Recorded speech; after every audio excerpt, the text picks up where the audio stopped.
사람들은 종종 이상한 것을 믿습니다. 사주팔자를 믿기도 하고 심령술 같은 것을 믿기도 하고 외계인이나 UFO를 믿는 사람도 있습니다. MBTI나 혈액형에 따른 무슨 성격 이런 거를 철석같이 믿는 그런 사람들도 있습니다. 자기가 응원하는 운동팀의 경기를 자기가 보면 진다고 믿는 사람도 있어요. 그래서 정말 보고 싶은데 그걸 안 보는 사람도 있습니다. 그런가 하면 운동선수들 가운데 징크스 이런 게 있어가지고 어떤 야구선수는 시리즈 중에 속옷을 갈아입으면 진다고 믿기 때문에 계속해서 같은 속옷을 입고 시합을 한다라는 말도 제가 들었습니다. 이상한 믿음이죠. 좀 더러운 믿음이기도 합니다. 근데 그 모든 이상한 것보다 더욱 믿기 힘든 이상한 것이 있는데 그것은 바로 예수 그리스도의 부활입니다. 어떻게 죽은 사람이 살아나서 계속해서 살아있을 수 있습니까? 여러분, 그거는 말이 안 되는 얘기죠. 죽은 사람은 계속 죽어 있는 게 상식이죠. 우리는 그렇지 않은 경우를 본 적이 없고, 그래서 누군가가 죽으면 그가 다시 살 것이라고 전혀 기대하지 않습니다. 사람이 세상을 떠나고 장례식을 치르면 그 사람에 대해서는 그걸로 끝이라고 생각하죠. 더 이상을 기대하지 않죠. 문을 열어놓고 오시기를 기대하고 그러지 않죠.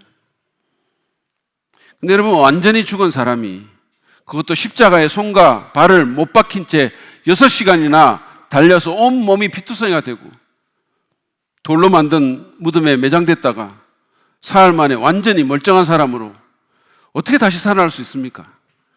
그리고 다시는 죽지 않은 채 계속해서 살아있을 수 있습니까? 그것은 진짜 이상한 것입니다. 근데 이 이상한 것을 여러분 믿으십니까? 어쩌면 여러분 가운데도 이거를 의심하고 있는 분이 있을 수도 있습니다. 교회에서 다들 믿는다고 하니까 그냥 그러려니 하는 거지. 속으로는 나는 그런 것까지는 못 믿겠어. 그냥 예수님 참 훌륭하신 분이고 하나님 살아계시고 이건 믿겠는데 진짜 그거는 못 믿겠어. 그렇게 생각하는 분들이 있을 수 있습니다. 어쩌면 일부 자유주의자들이 말하는 것처럼 그냥 영어로 부활했다거나 아니면 무슨 그런 예수의 정신으로 사는 게 부활의 본질이라고 이런 식으로 생각할지도 모릅니다. 만약에 그렇다면 여러분은 오늘 말씀을 잘 들으셔야 합니다. 저는 오늘 부활주의를 맞이해서 우리가 왜 예수 그리스도의 부활을 믿어야 하는지에 대해서 고린도전서 15장 말씀을 중심으로 함께 그 이유를 나누기를 원합니다. 먼저 고린도전서 15장 말씀에 의하면 우리가 이 예수님의 부활을 믿어야 하는 분명한 이유가 있는데 그것은 부활이 역사적인 사실이기 때문입니다. 부활은 팩트입니다. 역사적 팩트입니다. 많은 사람들이 예수님의 부활을 신화나 전설 또는 꾸며낸 얘기 정도로 생각합니다. 그런데 고린도전서 15장 3절부터 8절 말씀을 보면 그런 가능성을 제외시키죠. 적어도 저는 그렇게 믿습니다. 먼저 바울은 3절 상반절에서 자기가 전해받은 중요한 것을 다른 사람들에게 고린도 교인들에게 전한다고 하면서 이렇게 말합니다. 3절부터 8절까지 말씀입니다. 나도 전해받은 중요한 것을 매우 중요한 것입니다. 사실 문자적으로 가장 중요한 것, first important, 가장 중요한 것을 여러분에게 전해드렸습니다. 그것은 곧 여기서부터는 이제 자기가 전하는 겁니다. 받은 것을 전하는 거예요. 그것은 곧 그리스도께서 성경대로 우리 죄를 위하여 죽으셨다는 것과 무덤에 묻히셨다는 것과 성경대로 사흘날에 살아나셨다는 것과 게바에게, 베드로죠, 게바에게 나타나시고 다음에 12제자에게 나타나셨다고 하는 것입니다. 그 후에 그리스도께서는 한 번에 500명이 넘는 형제 자매들에게 나타나셨는데 그 다음부터는 바울의 첨언입니다. 갈로 열고 그 가운데 더러는 세상을 떠났지만 대다수는 지금도 살아있습니다. 다음에 야고보에게 나타나시고 그 다음에 모든 사도들에게 나타나셨습니다. 여기까지가 전해받은 내용입니다. 그런데 또 한마디를 붙이죠. 8절에 그런데 맨 나중에 다리 차지 못하여 난 자와 같은 나에게도 나타나셨습니다. 바울이 전해받은 그리고 고린도 성도들에게 전해준 중요한 것은 무엇입니까? 그것은 먼저 예수님께서 구약 성경의 예언대로 우리 죄를 위해서 죽으셨다는 것과 무덤에 묻히셨다는 것인데, 그 말은 그분이 확실히 죽으셨다는 겁니다. 어떤 반대자들의 주장처럼 그냥 십자가에서 잠시 기절하셨다가 깨어난 것이 아니라는 뜻이죠. 무덤에 묻히셨다는 겁니다.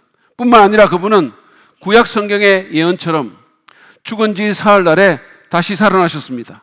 금요일에 십자가에서 죽으시고 금, 토, 일, 일요일 새벽에 부활하셨습니다. 근데 여기서 중요한 것은 성경대로라는 표현입니다. 그분은 어쩌다가 사건에 휘말려서 죽고 그러고는 뭐 사라졌다가 갑자기 여기서 뽕 나타나서 내가 살아났다라고 주장한 것이 아닙니다. 그 모든 것은 그분이 오시기 수백 년 전, 심지어는 1000년 전에 기록된 구약의 예언대로 된 것입니다. 그런 다음에 바울은 부활하신 예수님이 사람들에게 나타나신 것에 대해서 말합니다. 그분은 여러 차례 여러 종류의 사람들에게 다양한 방식으로 나타나셨습니다. 게바, 다시 말해서 베드로와 같은 개인에게도 나타나셨고 12제자와 같은 소그룹에도 나타나셨고 500명이 넘는 대집단에도 나타나셨습니다. 믿는 사람에게도 나타나셨고 믿지 않는 사람, 다시 말해서 야고보, 그리고 8절에 있는 바울 같은 사람에게도 나타나셨습니다. 여기에 나온 야고보는 12제자 야고보가 아니라 예수님의 육신적인 동생 야고보인데, 이 사람은 원래 예수님 믿지 않았고 생전에 예수님께서 사역하실 때 자기 형님을 미친 사람이라고 했습니다. 미쳤다 그랬어요. 그리고 바울은 잘 알다시피 교회를 핍박하는데 자신의 인생을 걸었던 예수님의 원수였죠. 부활하신 예수님은 친구들뿐 아니라 이런 대적들에게도 나타나신 겁니다. 그러면 이 기록과 예수님의 부활이 역사적 사실이라는 그것이 무슨 상관이 있을까요? 솔직히 예수님의 부활이 역사적인 사실임을 입증할 수 있는 증거가 너무 많은데, 그리고 이 구절 하나만 해도 그것에 대해서 할 말이 저는 사실 너무 많은데, 그러나 짧은 설교는 무조건 좋은 설교라고 말하는 어떤 분의 무서운 시선 때문에 절제하겠습니다. 여러분, 제가 질문을 드릴게요. 이 사건처럼 오래전에 일어난 어떤 사건이 그게 역사적 사실인지 아닌지를 여러분은 어떻게 아십니까? 어떻게 그런 걸 판단하세요? 이를테면 이성계가 위화도 해군을 해가지고 조선을 세웠다는 거 여러분 어떻게 아세요? 혹시 보신 분 계세요? 유동건이 그냥 해군한 거 그런 걸 TV에서 본 거 말고 진짜 보신 분 계십니까? 아무도 없죠, 지금은. 그러면 그게 역사적 사실이라고 여러분 어떻게 믿으십니까? 추호의 의심도 없이. 그것은 그 사건에 대한 믿을 만한 문서와 목격자들의 증언이 있기 때문입니다. 예수님의 부활도 마찬가지죠. 누구도 예수님의 부활을 눈으로 직접 본 사람은 지금은 없습니다. 그러나 그것에 대한 당시에 신뢰할 만한 문서와 목격자들의 증언이 남아있죠. 우리가 읽었던 고린도전서가 바로 아주 오래된 신뢰할 만한 문서 중에 하나입니다. 이 고린도전서는 우리가 그냥 성경에 있으니까 그렇게 생각하는 건데, 이것은 매우 신뢰할 만한 고문서예요.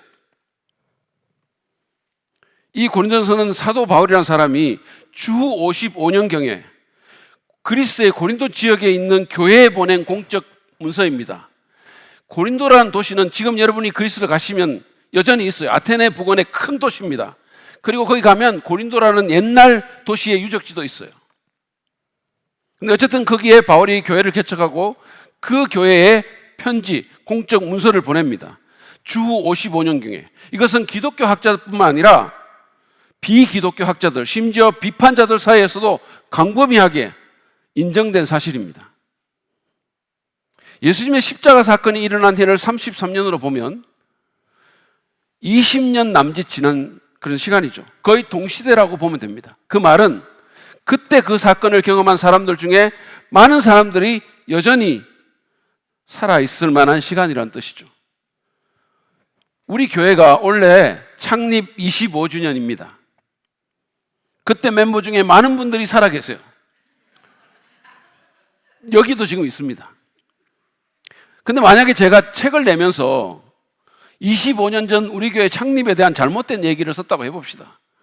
제가 창립자가 아닌데도 막 창립자인 것처럼 쓰면서 내가 막 40일 금식기도 하는 가운데 뭐 하나님이 환상을 보여주셔가지고 뿅 뭐가 성경을 이렇게 내가 얘기를 썼다고 해봅시다. 그러면은 당시 창립에 참여했던 그 사람들이 바로 항의하고 수정을 요구할 것입니다. 그렇지 않겠습니까? 여러분, 고린도전서는 당시에 여러 곳에 흩어져 있던 초대교회의 공예배에서 읽힌 공적 문서입니다. 유럽에 있는 교회, 소아시아에 있는 교회, 팔레스타인에 있는 여러 교회들에게서 공적으로 읽히던 문서였었어요. 사적 문서가 아닙니다. 근데 여기에 거짓을 쓸 수 있을까요? 교회가 핍박받은 그 시기에 누구든지 예배에 들어가서 들을 수 있는데 헛소리나 조작된 내용을 쓸 수 있을까요? 바울은 예수님이 한 번에 500명이 넘는 사람들에게 나타났다는 말을 전하면서 제가 아까 말씀드렸잖아요.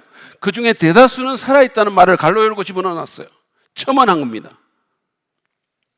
이 말을 왜 굳이 거기에 포함시켰을까요? 확인해 보라는 겁니다. 500명이 같은 경험을 했으니까 한 사람씩 한번 물어보라는 거죠. 원한다면 만나게 해줄 수도 있다는 사실입니다. 여러분, 팩트에 대한 자신이 없다면 이런 말을 할 수 있을까요? 왜 이런 말을 굳이 여기에 넣었을까요? 또 하나 볼 것은 3절 하반절에 그리스도께서 성경대로 죽으셨고라는 그 부분부터 야고보와 다른 사도들에게 나타났다고 하는 그 7절까지는 제가 아까도 말씀드린 것처럼 바울의 오리지널 글이 아니고 자기가 전해받은 것을 인용한 글입니다. 바울은 내가 전해받은 것을 여러분에게 전한다라고 얘기를 했어요. 학자들은 3절 하반절부터 7절까지의 이 글들이, 이 문구가 예수님의 십자가와 부활 사건 후에 길어도 3년 안에 완성돼서 교회들에게서 낭송하던 일종의 신조문 같은 것이었다고 했어요. 사도신경 같은 거. 케임브리지 출신의 제임스 던 같은 학자는 몇 개월 내라고 말하기도 합니다. 이게 몇 개월 내에 이렇게 됐다는 거죠. 이게 무슨 뜻일까요? 하나는 예수님의 부활이 결코 전설이나 신화일 수 없다는 거죠. 전설이나 신화는 오랜 시간이 지난 후에 형성이 되죠. 관계된 사람 다 죽고 나서 그 다음에 어떤 전설이 형성이 되죠. 3개월 아니라면, 길어도 3년 아니라면 이거는 결코 전설일 수가 없다는 거죠. 그리고 또 다른 하나는 여기에 있는 이 내용, 다시 말해서 예수님의 죽으심과 부활과 제자들에게 나타나심이 빠르게 거의 즉각적으로 퍼져나갔고 믿어졌다는 뜻입니다. 여러분, 이게 어떻게 가능했을까요? 옛날 사람들이니까 아무거나 믿고 그냥 따랐을 거라고, 아무거나 믿고 그냥 맞다 그러면서 막 퍼뜨렸을 거라고 이렇게 생각하세요? 여러분은 그러면 옛날 분들을 너무 무시하는 거예요. 당시에 유대인들은 역사의 마지막에 사람들이 다 같이 부활할 것을 믿었어요. 그것도 일부 사두개인 사람들은 안 믿는 사람도 있습니다.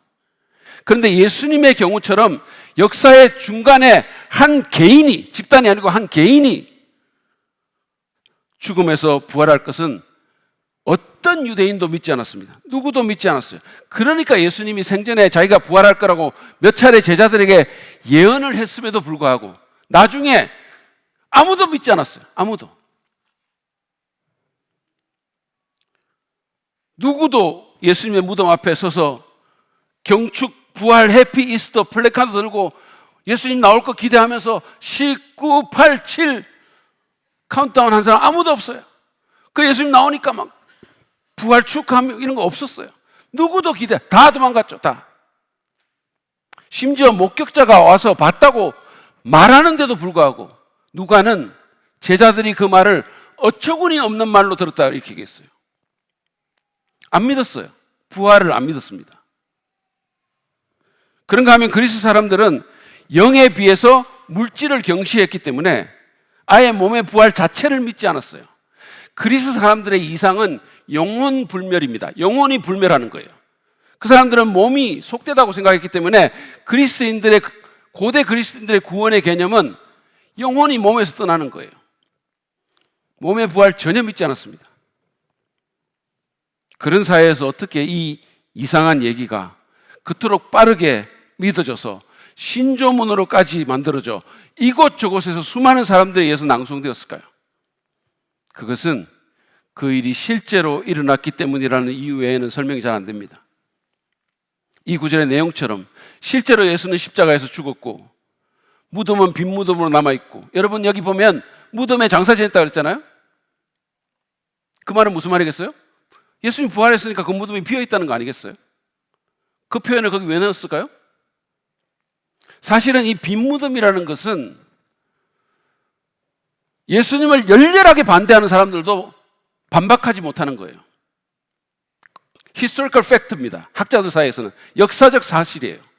빈 무덤을 절대로 부인하지 않아요. 그 대신에 다른 이유들을 대죠. 뭐 시체를 훔쳐갔다거나 기절해서 나갔다거나. 이 구절의 내용처럼 실제로 예수는 십자가에서 죽었고 무덤은 빈 무덤으로 남아있었고 부활한 예수의 모습을 본 수많은 증인들이 있었기 때문에 당시 사람들이 자신의 신학적 또는 철학적 프레임으로서는 받아들일 수 없는 이 이상한 얘기를 믿고 받아들일 수밖에 없었다는 거예요. 하나만 더 얘기를 하자면, 여기 부활하신 예수님을 보았다는 베드로와 야고보 그리고 바울에 대해서 한번 생각해 보죠. 여러분, 베드로는 예수님 3번 부인한 사람입니다. 그래서 나중에 예수님이 부활하셔가지고 찾아갔는데도 불구하고 그냥 도망가가지고 갈릴리로 가서 나는 옛날 직업으로 돌아가겠다 이랬던 사람이죠. 그리고 야고보는 육신의 형님은 예수를 미쳤다고 했고, 바울은 그를 이단의 개수로 보고 그 추종자를 열렬히 핍박했던 사람입니다. 그런데 이 3사람 모두가 어느 순간 갑자기 확 변했어요. 갑자기 확 변했습니다. 예수님을 나의 주, 나의 하나님이라고 부르면서 그분을 위해서 목숨을 바쳤어요. 1세기 역사가인 유대인 역사가입니다. 요세푸스라는 사람이 있어요. 안 믿는 유대인 역사가입니다. 근데 이분이 쓴 책이 지금도 출판돼서 나오고 팔리고 있고 사람들이 읽고 있는 책이에요. 근데 이 책에 보면 야고보는 주후 64년에 대제사장 아나누스에 의해서 돌에 맞아 죽었다라고 되어 있어요. 여러분, 도대체 어떤 일이 있으면 자기 형을 주님이라고 부르면서 그를 위해 순교를 하겠어요? 도대체 어떤 일이 있으면, 그것도 미쳤다고 말했던 그 형을, 어떤 일이 있으면 그 형을 주님이라고 부르고 그를 위해 죽기까지 하겠습니까? 여러분, 현서가 민서한테 그랬다고 한번 생각해 보세요. 아니면 우리 허전사님이 그 형님한테 그랬다고 한번 생각해 보세요. 속으로 치를 떨고 있을 겁니다. 있을 수 없는 얘기죠. 있을 수 없는 얘기. 거기다가 이 3사람은 다 한 분 하나님만을 믿는, 사람은 절대 숭배하지 않도록 날 때부터 철저하게 교육받았던 정통 유대인들이에요. 그런데 이 3사람이 다 예수라는 사람을 하나님으로 경배하고 그를 위해 죽었어요. 사실은 12제자들, 사도들 다 그랬죠. 어떻게 그런 일이 가능했을까요? 그것은 오늘 본문에 나온 것처럼 부활하신 예수님이 그들에게 나타나셨기 때문입니다. 그거 외에는 설명이 안 돼요. 어떤 경천동지할 일이 있지 않고서는 이런 변화가 일어날 수가 없는데, 그 경천동지할 일이 도대체 뭡니까? 그것은 오늘 문서에 나온 예수님의 부활 외에는 설명이 안 된다는 거예요. 여러분, 예수님은 실제로 죽었다가 살아나셨습니다. 그냥 은유나 그냥 무슨 영적 진리에 그치는 게 아니라는 말씀이에요. 그분의 부활은 역사적인 사실입니다. 그래서 우리가 이 부활을 믿어야 하는 겁니다. 또 다른 이유는 예수님의 부활이 기독교 신앙의 핵심이기 때문입니다. 고린도전서 15장 14절 말씀을 보시죠. 그리스도께서 살아나지 않으셨다면 우리의 선포도 헛되고 여러분의 믿음도 헛될 겁니다. 사도 바울이 쓴 글이고, 사도 바울은 자기가 지금 무슨 말을 하는지 정확히 알면서 이 얘기를 하는 거예요. 이분 굉장히 교육 많이 받았고, 오늘날로 치면 무슨 하버드 같은 데서 PhD가 한 아주 지적인 사람이에요. 17절부터 19절 말씀도 보시죠. 그리스도께서 살아나지 않으셨다면 여러분의 믿음은 헛된 것이 되고 여러분은 아직도 죄 가운데 있을 것입니다. 그리고 그리스도 안에서 잠든 사람들도, 죽은 사람을 얘기하는 거죠, 멸망했을 것입니다. 그리스도 안에서 우리가 바라는 것이 이 세상에만 해당되는 것이라면 우리는 모든 사람 가운데서 가장 불쌍한 사람일 것입니다. 예수님이 부활하지 않았다면 우리의 믿음은 헛되고 구원은 없다라고 했습니다. 부활이 없었다면 예수 믿는 사람만큼 불쌍한 사람이 없다는 말입니다. 특별히 잘 믿는 사람은 더 불쌍하죠. 이 말은 부활이 기독교 신앙의 중심이라는 말입니다. 우리 신앙의 서고 무너짐이 여기에 달려 있다는 거예요. 이걸 안 믿으면 그리스도인이 아니라는 겁니다.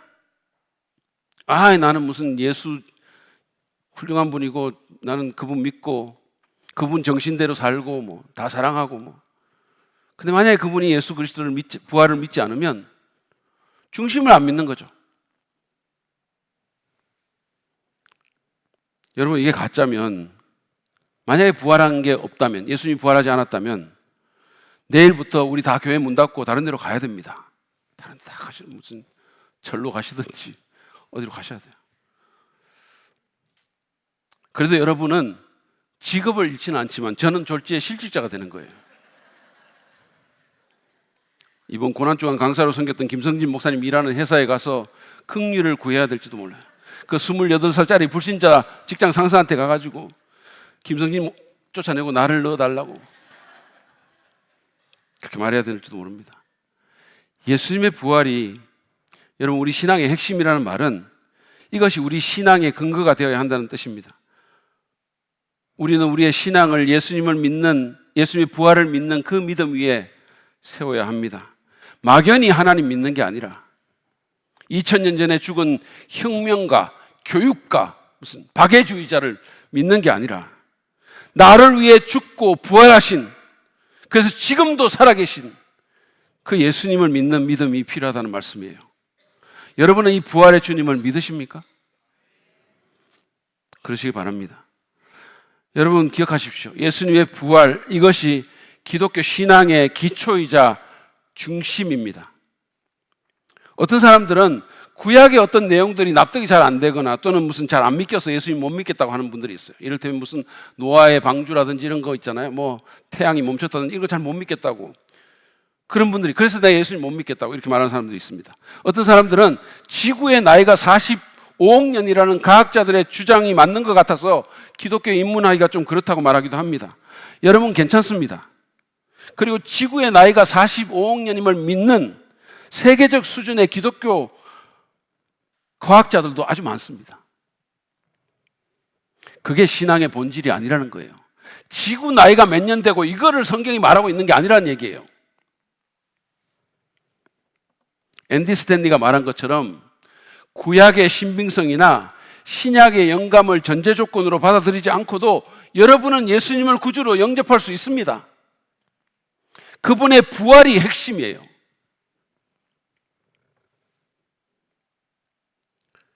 그러므로 지난 2000년 동안 수많은 비평가들과 철학자들과 비판자들이 공격했지만 결코 흔들지 못한 그 부활 위에 여러분의 믿음을 세우시기 바랍니다.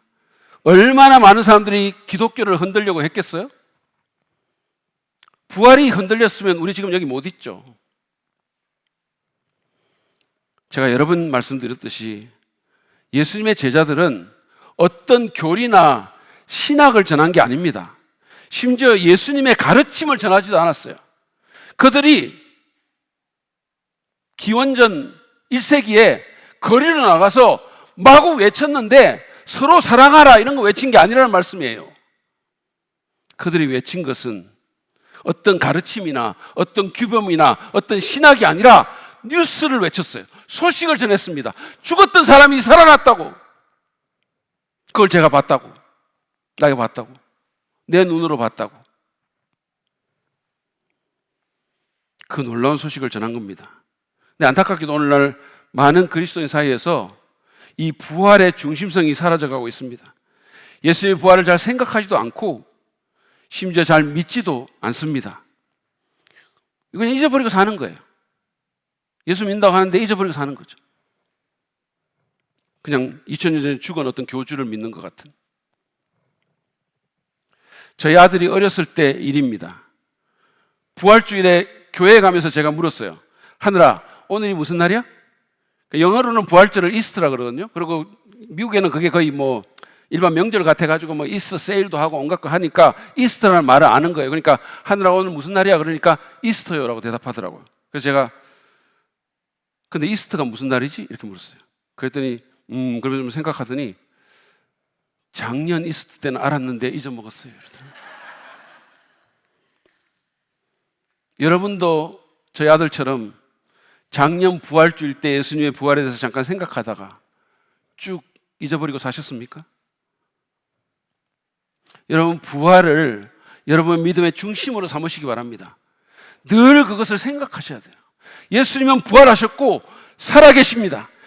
우리와 함께 하십니다. 그냥 관념이 아니고, 그냥 철학이 아니고, 그냥 이론이 아니고, 그분은 지금도 살아계십니다. 그 믿음 위에 여러분의 신앙을 세우십시오. 부활 신앙을 회복하시기 바랍니다. 부활의 역사성을 확실하게 믿고 지금도 살아계신 그 부활의 주 예수를, 그 주님을 내 자신의 주님으로 믿고 섬기고 따르시기 바랍니다. 마지막으로 우리가 예수님의 부활을 믿어야 하는 이유는 예수님의 부활이 우리에게 참된 소망을 주기 때문입니다.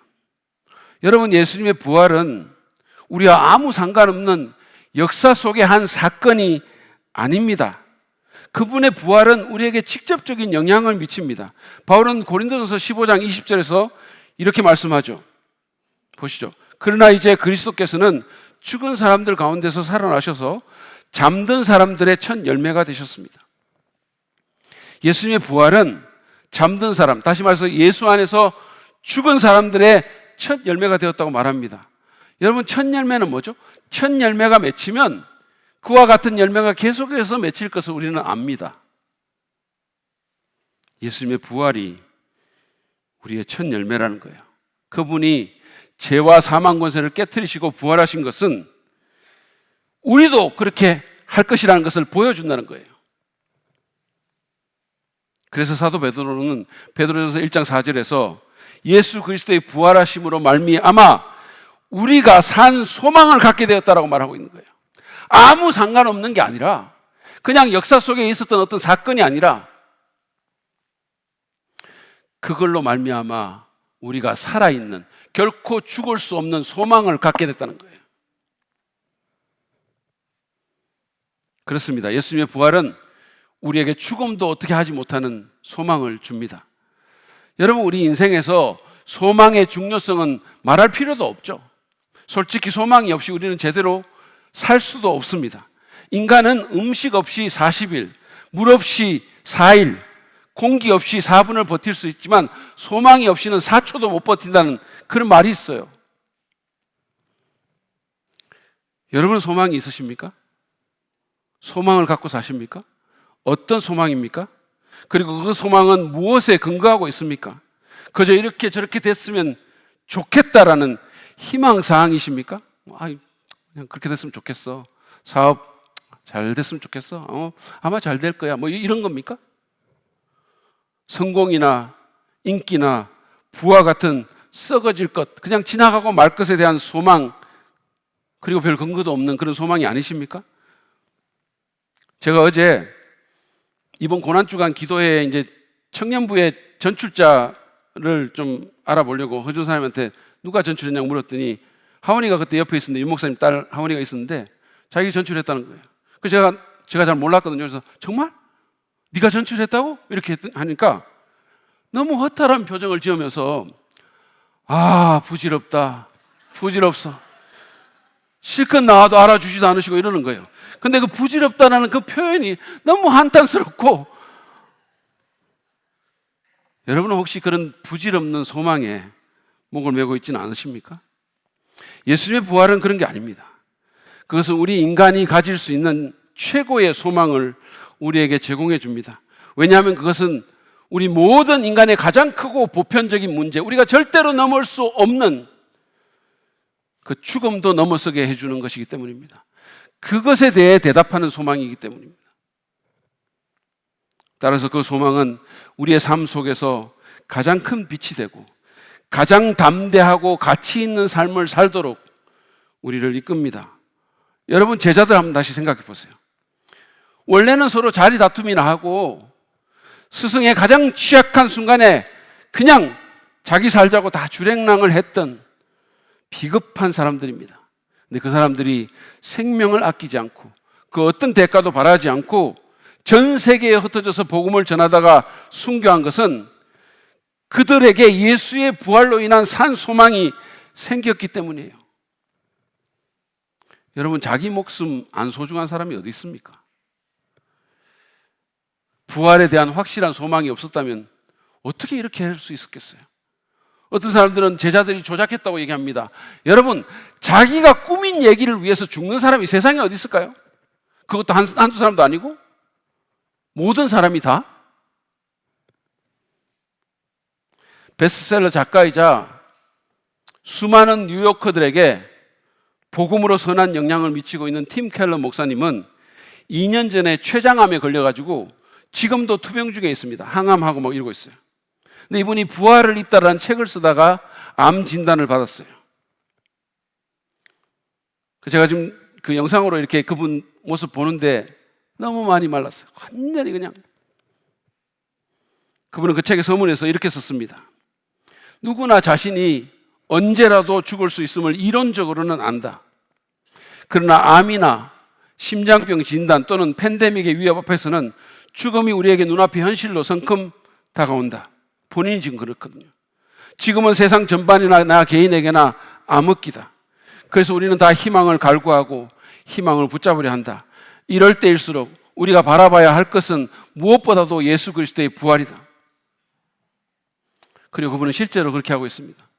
이런 암담한 상황 가운데서도 낙심하지 않고 절망하지 않고 오히려 사람들에게 계속해서 말하고 영감을 주고 영향을 주고,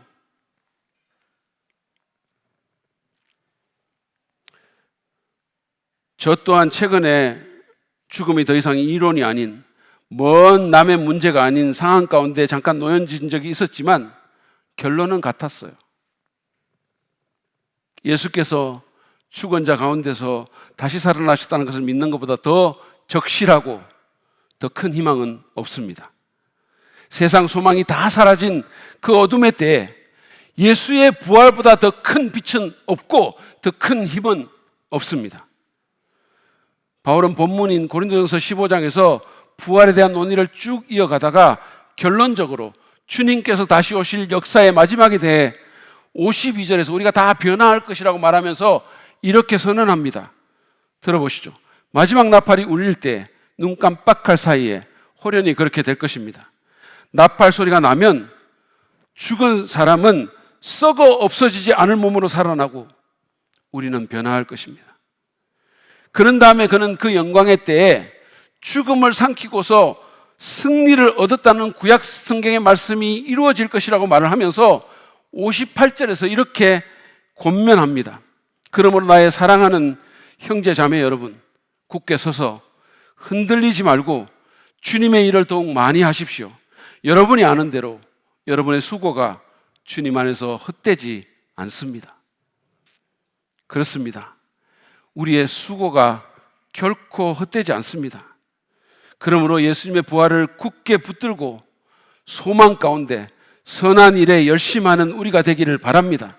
정말 살아있는 삶, 사는 것 같이 사는 삶, 그런 삶이 여러분 가운데 이루어지길 바랍니다. 분명한 역사적 근거가 있는 예수님의 십자가 죽으심과 부활에 대한 신앙으로 무장해서 그 위에 여러분의 신앙을 세우고 가장 암담한 상황 가운데서도 소망을 잃지 않는, 그래서 승리하는 우리 모두가 되기를 축복합니다.